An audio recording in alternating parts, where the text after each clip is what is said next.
JK 24/7 में आपका खैर मकदम। अगर हम देखें यहाँ पे आज सोपोर फ्रूट मंडी के प्रेसिडेंट के साथ साथ जो है फ्रूट ग्रोवर्स ने एक पीसफुल प्रोटेस्ट किया और इनकी यही डिमांड है कि अगर हम देखें नेशनल हाईवे की बात करें तो तमाम जितनी भी माल बरदार गाड़ियाँ यहाँ से निकलती है फ्रूट लेके, उनको जो है साउथ से आगे जो है इजाज़त नहीं दी जा रही है, क्योंकि अगर हम देखें यात्रीज़ की वजह से ऑर्डर सामने आया है कि तमाम गाड़ियों को फ़िलहाल रोक दिया जाए। तो इस हवाले से जो भी सोपोर से नॉर्थ कश्मीर से जितनी भी फ्रूट गाड़ियाँ निकलती है उनको जो है रोका जा रहा है। और इनका कहना है कि यहाँ के फ्रूट ग्रोवर्स का कहना है कि लगातार से अगर हम देखें इस फ्रूट की लाइफ की अगर हम बात करें 3 से 4 दिन जो है इसकी लाइफ होती है, और जो कि पिछले 3 दिन से लगातार रोकी जा रही है और काफ़ी ज़्यादा फ्रूट जो है वो ख़राब होता हुआ नज़र आ रहा है, और जिसके चलते जो है हमें काफ़ी ज़्यादा नुकसान जो है वो उठाना पड़ रहा है। और अगर हम नुकसानात की बात करें 2014 से लगातार अगर हम फ्रूट इंडस्ट्री की बात करें, फ्रूट इंडस्ट्री जो है नुकसान के दहाने पे है, लगातार जो है अगर हम देखें नुकसान जो है वो झेलना पड़ रहा है इनको। अगर हम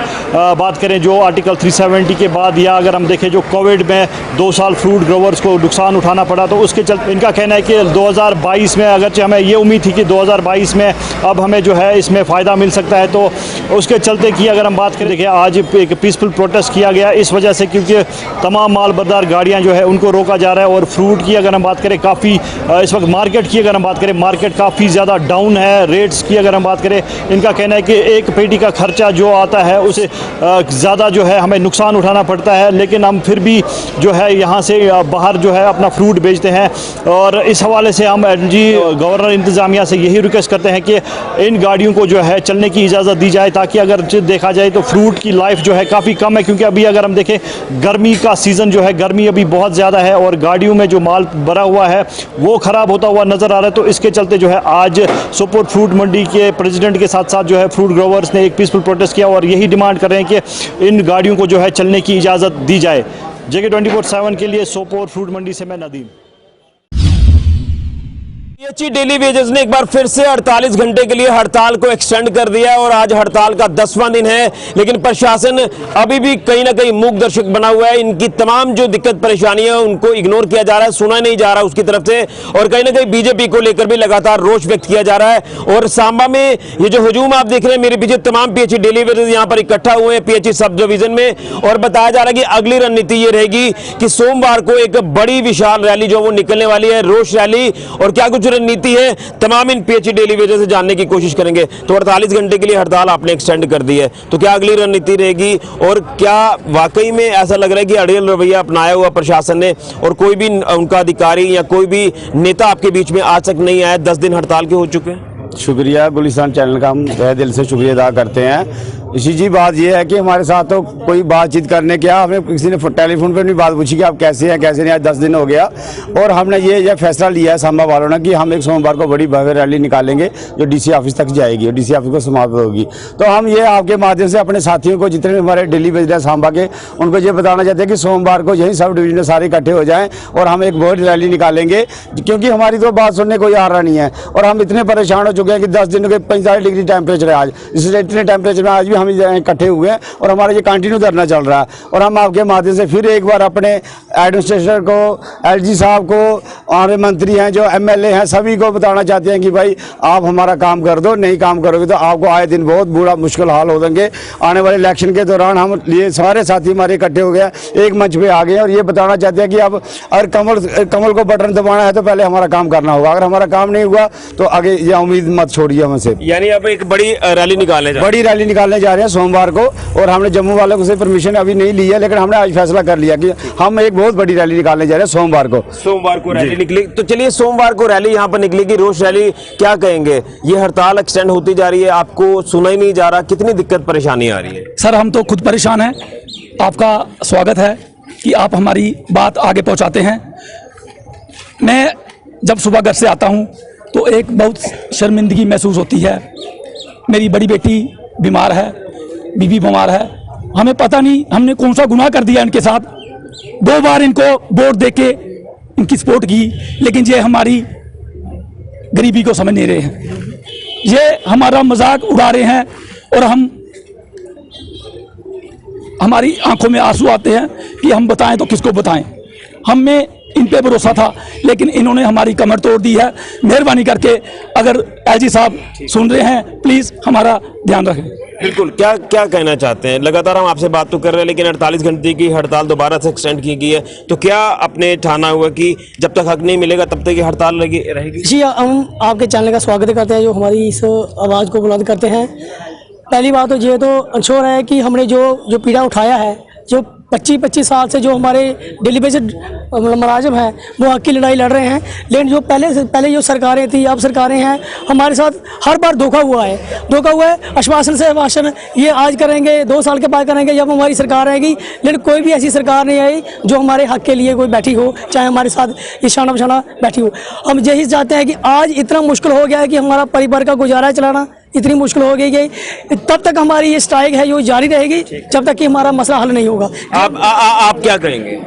मैं ऋषि जी आपके चैनल का शुक्रिया अदा करता हूं कि रोज़ आप हमारा प्रोग्राम जो गवर्नमेंट को भेजते हैं, मैसेज पब्लिक को भेजते हैं।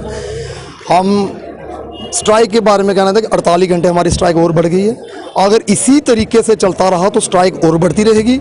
हम प्रशासन से गुहार लगा रहे हैं कि कोई भी प्रशासन का आज दिन तक 10 दिन हो गए हैं, हमारे बीच कोई आदमी नहीं आया, कोई उनका ऑफिसर, कोई हमारे ऑफिसर या उनका कोई लीडर्स, कोई हमारे बीच में नहीं आया, हमें किसी ने नहीं पूछा।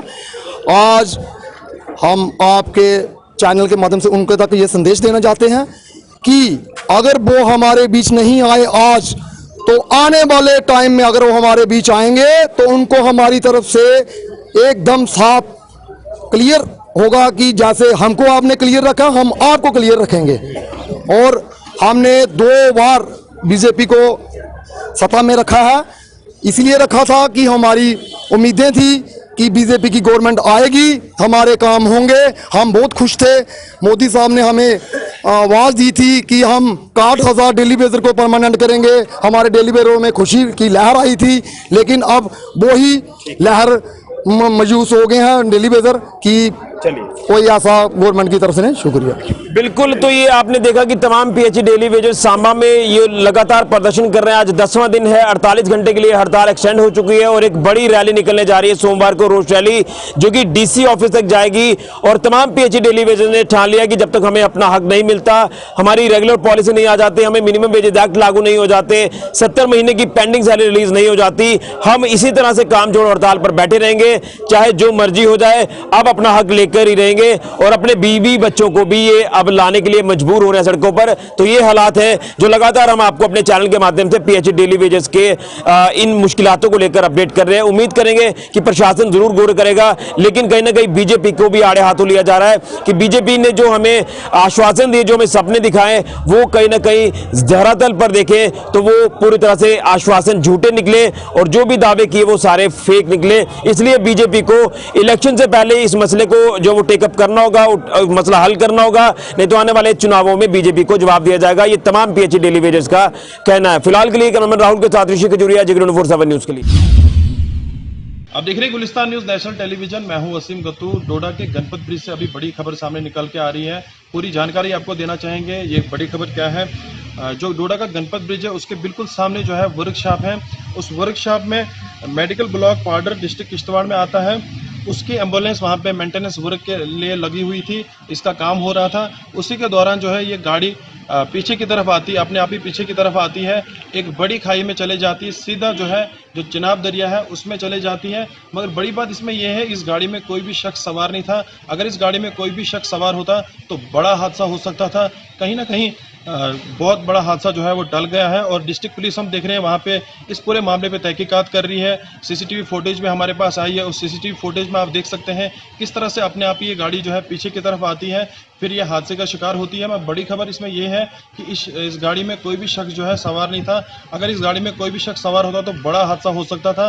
पुलिस इस पर पूरी तहकीकात कर रही है, पुलिस पूरी जानकारी इनसे ले रही है कि किस तरह से ये गाड़ी पीछे की तरफ आई, तब किस तरह का काम इस गाड़ी पे हो रहा था। तो कहीं ना कहीं अब उम्मीद यही कर सकते हैं कि पुलिस इस पे जो है इन्वेस्टिगेशन पूरी तरीके से करेगी और ये जानेगी कि किस तरह ये गाड़ी हादसे का शिकार हुई। फिलहाल के लिए इतना ही। आप देखते रहे गुलिस्तान न्यूज़। वसीम गत्तू, डोडा।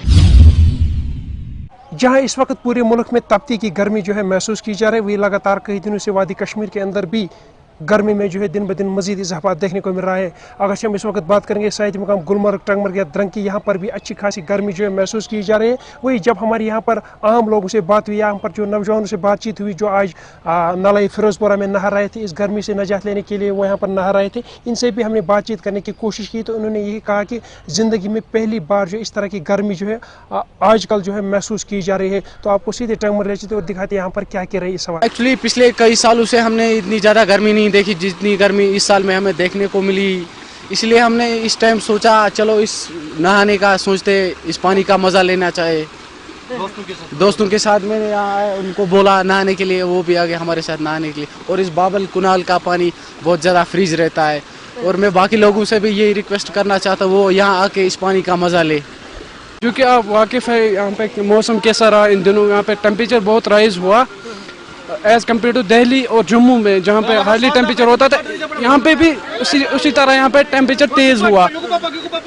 इसलिए हमने फ्रेंड से डिसाइड किया हम यहाँ पे एक नहाने का प्लान करते हैं और हम यहाँ आए। जो यहाँ पे आप देख सकते हैं वो बाबल किनाल है जिसका वाटर मोस्टली फ्रीज रहता है, इसलिए हमने डिसाइड किया हम यहाँ पे शावर ले रहे और हमने बहुत राहत मिली, हमें सुकून मिला। और मैं ये बाकियों को भी मैसेज देना चाहूँ टंगमर्ग एरिया को विज़िट कीजिए, यहाँ की ब्यूटी से लुत्फ़ अंदोज़ हो जाइए। और यहाँ पे जो है यहाँ पे पानी भी बहुत अच्छा है, आप विजिट का फ्रेश वाटर है जो इसका मज़ा लीजिए जो पूरे एशिया में मशहूर है। लगातार गर्मी में कश्मीर घाटी में बहुत ज़्यादा गर्मी में इजाफा हो रहा है, तो मैंने अपनी लाइफ में पहली बार ऐसी गर्मी देखी है। जैसे कि हम बात करें साहित्य मुकाम गुलमर्ग में जहाँ पूरी ठंडी रहती थी, तो इस साल भी साहित्य मुकाम गुलमर्ग में बहुत ज़्यादा गर्मी का सामना करना पड़ रहा है। तो इस साल मैं ये बताऊंगा कि बहुत ज़्यादा गर्मी का सामना करना पड़ रहा है। पिछले 5-8 दिनों से बहुत ज़्यादा गर्मी है। लाइव प्रोग्राम में कि टूरिस्ट यहाँ पर द्रंग के जो यहाँ पर नाला है वो उसमें भी नहा रहे हैं, पानी में नहा रहे हैं, बच्चे नहा रहे हैं, तो बहुत ज़्यादा गर्मी का सामना करना पड़ रहा है इस वक्त। माशाल्लाह बहुत अच्छा महसूस हो रहा है कि जैसे कल मैंने न्यूज़ सुनी है कि मेरे जो सर है बिलाल सर वो सिलेक्ट हो गए इंटरनेशनल के लिए, तो मैंने बहुत कुछ मतलब बहुत अच्छा फील हो गया। तो मैं ये लोगों तक ये मैसेज पहुंचाना चाहता हूं कि जो भी बच्चे मतलब ड्रग्स की ओर जाते हैं, जो भी बच्चे ड्रग एडिक्शन के लिए जाते हैं, मैं उनसे ये बताना चाहता हूँ कि वो इस गेम में आए और ये देखें कि इस गेम में से जो ड्रग्स है वो इससे बाहर रह सकते हैं। ये गेम इसलिए बनी है ताकि जो भी बच्चा ड्रग्स के लिए जाता है वो इससे दूर रहे। तो जब मैंने कल ये मैसेज सुनी है कि जो मेरा सर है बिलाल सर वो इंटरनेशनल के लिए सिलेक्ट हो गया, तो मैं बहुत खुश हो गया। और जो बिलाल सर है वो बच्चों को यहाँ पे सिखा रहे हैं, उसके पास कोई इक्विपमेंट्स भी अवेलेबल नहीं है ताकि वो अच्छे से सिखाए, लेकिन जो यहाँ पे कोई ग्राउंड भी नहीं अवेलेबल नहीं है, कुछ भी नहीं यहाँ पे अवेलेबल है। तो बिलाल सर अपने जेब से फ़ी निकाल के, अपने जेब से पैसे निकाल के यहाँ पे बच्चों को सिखा रहे हैं, उसके पास कोई इक्विपमेंट्स भी नहीं अवेलेबल है। बहुत अच्छा मैं ये मेरे अंदर ये फील महसूस हो रही है कि मैं भी इतनी हार्ड वर्क कर सकूं ताकि आने वाले ज़माना है वहाँ पे मैं भी एक अच्छा प्लेयर बन सकूं और इंटरनेशनल के लिए मैं भी खेलने के लिए जा सकूं।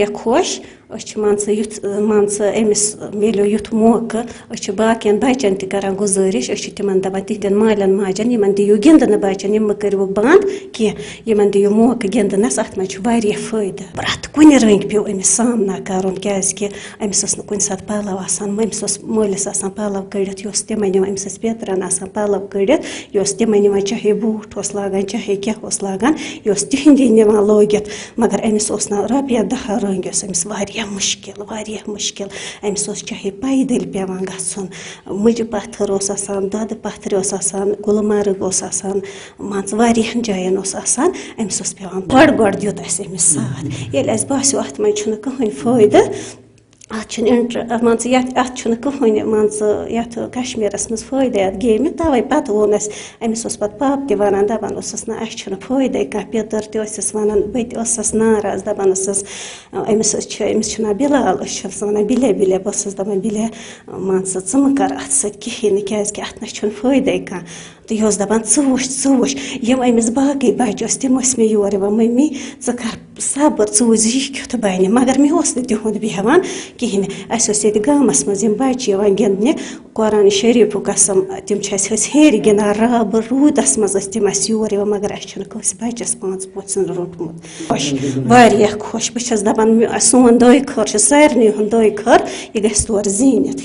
जी नाज़रीन, हम इस वक्त मौजूद हैं बड़गाम जो मेन हेडक्वार्टर है उससे 2 किलोमीटर की दूरी पर, जिसको यहाँ पर एक गांव है जिसको पाटाव हम कहते हैं, और हाल ही जो यहाँ पर एक बिलाल अहमद होनहार खिलाड़ी हैं जो कि बैंकॉक इंटरनेशनल में जो है ये सिलेक्ट हुए हैं एज ताइक्वांडो प्लेयर, तो इनको जाना है, तो इनसे बात करेंगे जो इनको मतलब ज़िंदगी में जो इनका एक्सपीरियंस कैसे रहा। जी बिलाल साहब, आप मुझे बताइए ये शौक़ कहाँ से आया और किसने आपको इसमें मदद की? जी अस्सलाम वालेकुम तालाफ़ी सर, जैसे कि आप बता रहे हैं कि मेरा शौक़ कहाँ से गया सर, पहले मैं बता दूँ, जब मैं मतलब स्कूल टाइम से जो मेरे कुछ फ्रेंड्स रहे थे वहाँ पे जो कि श्रीनगर से बिलोंग करते थे, और वो सब बच्चे एक्चुअली मार्शल आर्ट्स प्लेयर थे, और उनमें से ताइक्वांडो, वुशु और कराटे के कुछ बच्चे भी थे, और उनका मतलब जब मैंने उनको देखा ये सब खेलते हुए तो मुझे भी शौक़ हुआ कि मैं इस गेम में मतलब हिस्सा ले लूँ और मैं भी ये सब सीखूँ। मतलब फिर आहिस्ता आहिस्ता जब मतलब मुझे भी पता चला कि ये सब कैसे सीखते हैं, कहाँ मतलब क्या करना है, और फिर कुछ टीचर्स की बदौलत स्कूल में जो थे, और बेसिकली जो हमारे पीटी सर वहाँ पे थे जिसका नाम सईद सुजात शाह था, और उन्होंने मुझे गाइड किया कि आपको अगर खेलना है तो मतलब आपको मतलब किस प्लेटफॉर्म पे मतलब कैसे चलना है आपको, आप सीख सकते हो। और बेसिकली मतलब मैं उन्हीं की मतलब फिर वजह से आज इस मुकाम पर पहुँचा हूँ। फिर भी उन्होंने मुझे गाइड किया, मतलब प्रैक्टिस तो मतलब घर पर मेरी हो रही थी, और उन्होंने मुझे कुछ टिप्स बताई थी जिनकी मैं मतलब प्रैक्टिस घर में कर रहा था। जी बिलाल साहब, आप मुझे बताइए कि घर वालों का कैसा सपोर्ट रहा और फाइनेंशियली क्या मदद हुई आपको और आपने कैसे मैनेज किया? जी सर, बेसिकली मतलब घर वालों के मतलब जो घर वालों का सपोर्ट था अच्छा ही था। कुछ मतलब जब पहले स्टार्ट किया था उन दौरान मेरे घर वालों का सपोर्ट अच्छा किया, मतलब नेशनल्स जब तक मेरे नेशनल्स हुए थे उस टाइम तक मतलब अच्छा ही सपोर्ट था। फिर आहिस्ता आहिस्ता जब घर वालों को भी पता चला लेकिन कुछ होता ही नहीं है यहाँ पे, मतलब नेशनल से आगे तो कुछ मतलब हुआ ही नहीं, इसलिए मतलब घर वाले बोल रहे थे लेकिन अब आप पढ़ाई की तरफ कंसंट्रेट करो, क्योंकि जब अब खेल में कुछ रहा ही नहीं है। मतलब फिर भी सर इतनी मतलब प्रॉब्लम्स होने के बावजूद भी मैंने छोड़ा ही नहीं इसको, और मतलब मेहनत करने मतलब जो मेहनत भी की मैंने आगे, और उसके बावजूद फिर मतलब नेशनल्स जो मेरा लास्ट नेशनल था सीनियर नेशनल में, वहाँ पर मतलब जब सिलेक्शन हुई थी मेरे इंटरनेशनल के लिए, और उसके लिए भी जो मेहनत करनी पड़ी वो, और फिर मतलब वो मेहनत भी फिर ज़ाया नहीं हुई। आज मतलब उस मेहनत का जो रंग लाए है मतलब इस टाइम मेरी सिलेक्शन इंटरनेशनल के लिए हुई थी। जी अगर हम बात करें तो ज़मीनी सतह पर बड़गाम में उतना इंफ्रास्ट्रक्चर आज से 2-4-5 साल पहले तो बड़गाम में नहीं था, तो तब आप कैसे मैनेज करते थे जो ये मतलब आप जो प्रैक्टिस करते थे तो कहाँ आपको भटकना पड़ता था उसके लिए? जी सर, मतलब पहले मतलब जो हमारे घर में मतलब आंगन था, मतलब पार्क जिसको बोलते हैं, मतलब उसी में मेरी पहली प्रैक्टिस हो रही थी। मतलब बेसिकली मतलब जो बेसिक लेवल पे सीखते हैं वो सब वहीं पे हुई थी मेरे घर में, और फिर मुझे एक ग्राउंड मिला था यहीं पे, आप मतलब गाँव में ही है। फिर मुझे मतलब वहाँ पे उतनी सारी फैसिलिटीज़ नहीं थी, और कुछ फ्रेंड्स थे मेरे साथ जो मेरे साथ सीख रहे थे उस टाइम, उन्हीं की मदद से मतलब मुझे भी प्रैक्टिस हो रही थी और वो भी खुद सीख रहे थे। और मतलब फ़ायदा तो उस टाइम मतलब ये नहीं था कि हमारे पास कुछ चीज़ें थी और इक्विपमेंट्स थे हम उन पर प्रैक्टिस कर सकते थे, लेकिन फिर भी उस दौरान मतलब उन सख्तियों के बावजूद भी हम इतनी मेहनत करें कि इंशाल्लाह मतलब आज हम इस मुकाम पर पहुंच चुके हैं। जी अगर हम देखें तो अपने गांव में जैसे छोटे छोटे बच्चे, आपने आज प्रैक्टिस यहाँ पे एक डेमो दिखाया, तो इनको आप कैसे सिखाते हैं और किस टाइम में आप इनको सिखाते हैं? जी सर, मतलब जब मेरा कॉलेज ख़त्म होता है मतलब 3 बजे के बाद, मतलब जब मैं घर आता हूँ उस टाइम मतलब इनको मैंने टाइमिंग रखी है 5 बजे।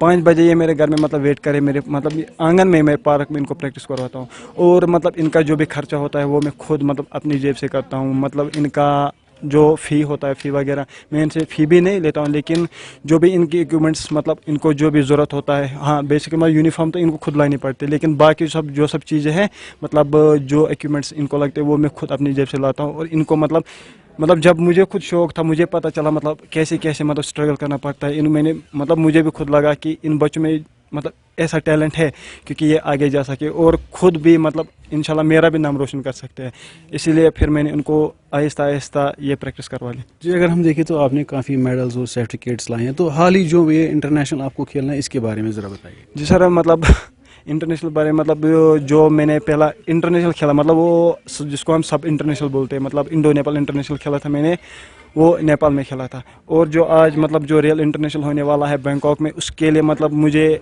उतनी मेहनत करनी पड़ी क्योंकि मुझे वहाँ पे जिनको हम देख के मतलब सीख रहे हैं उन प्लेयर्स के साथ हमें फ़ाइट खेलनी है वहाँ पे।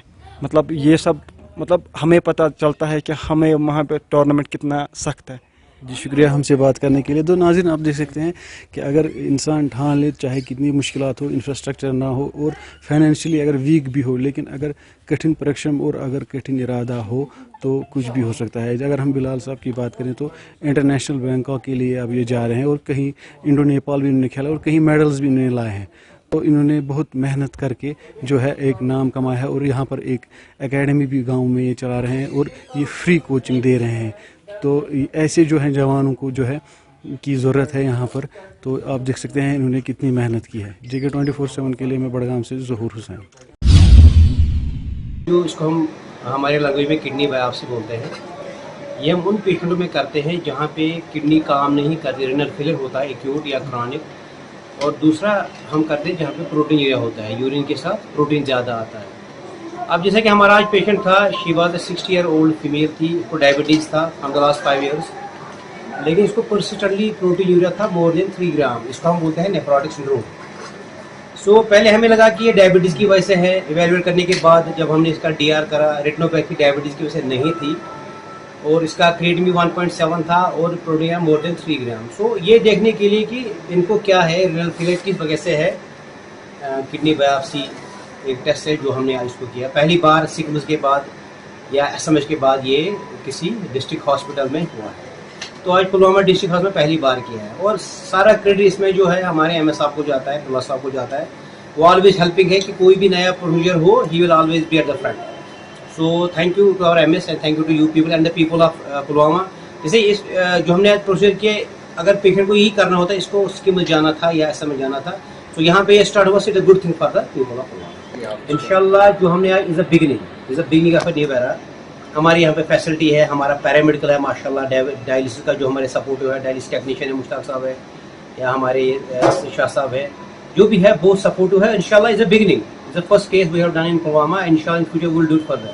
हमारा आगे प्लान नेक लाइन डालने का है, सब क्लेवन या जुगलर हम डालते हैं, PD डायलिसिस का भी हमारा प्लान है, कैटर डालने का यहाँ पे। सो फैसिलिटीज है, सो विल डू इट इंशाल्लाह। जैसा कि आपको पता है कि जो इलाज सिक्किम सोगरा में होता था या बिल्कुल SMHS श्रीनगर में होता था, वो इलाज आज की डेट में पुलवामा में भी होता है, डिस्ट्रिक्ट हॉस्पिटल पुलवामा में भी होता है। एक इलाज आज सुबह सुबह यहाँ पे किडनी जो टिश्यू उठाते हैं वो तो या तो सिक्किम में उठाते थे या तो अपना क्या बोलते हैं SMHS में उठाते थे, लेकिन जिसको बायोप्सी कहते हैं, बायोप्सी यहाँ पे भी होती है किडनी की। लेकिन ये फर्स्ट टाइम पूरी जम्मू कश्मीर ड्यूटी के हॉस्पिटल डिस्ट्रिक्ट पुलवामा में हुआ है। और उसी हवाले से आपको बताना चाहेंगे, ये डॉक्टर बिलाल है जो यहाँ पे फिजिशियन है, जिन्होंने आज ये प्रोसीजर अपनाया और यहाँ पे यूटिलाइज किया। उसी हवाले से उन्होंने कहा कि अगर MS का मुझे सपोर्ट नहीं होता, डॉक्टर तुल्ला MS है यहाँ पे, जो अगर उनका सपोर्ट नहीं होता तो हम ये काम नहीं कर सकते थे। जैसे ही हमने पेशेंट से भी बात की तो पेशेंट ने कहा मुझे इसके लिए पता नहीं कितने दिन तोड़ने पड़ते, मुझे सिक्किम जाना पड़ता या SMHS जाना पड़ता, लेकिन ये प्रोसीजर अगर पुलवामा में होता है, बायोप्सी अगर पुलवामा में होती तो देखिए मुझे इस हवाले से कहीं पे और जाने की ज़रूरत नहीं थी। लेकिन जैसे ही हमने डॉक्टर साहब से बात की, डॉक्टर साहब ने कहा ये प्रोसीजर यहीं पे नहीं रुकेगा, ये बिल्कुल आगे भी बढ़ेगा। बिल्कुल अगर किसी पेशेंट को कभी भी कोई ऐसी दिक्कत हो तो बिल्कुल हम इसी हॉस्पिटल में और इसी डायलिसिस सेंटर में उसको ये सुविधा देंगे। लेकिन वो लोगों का ये भी बोलना है कि यहाँ पे तो डायलिसिस मशीनें हैं, लेकिन यहाँ पे बहुत सारा फ्लो है, उस हवाले से यहाँ पे डायलिसिस मशीनों की बहुत ज़्यादा कमी महसूस होती है। अगर यहाँ पे गवर्नमेंट और ज़्यादा डायलिसिस मशीनें देती तो पेशेंटों को ज़्यादा से ज़्यादा सहूलियत मिलती। मुज़म्मिल JK 24/7 पुलवामा।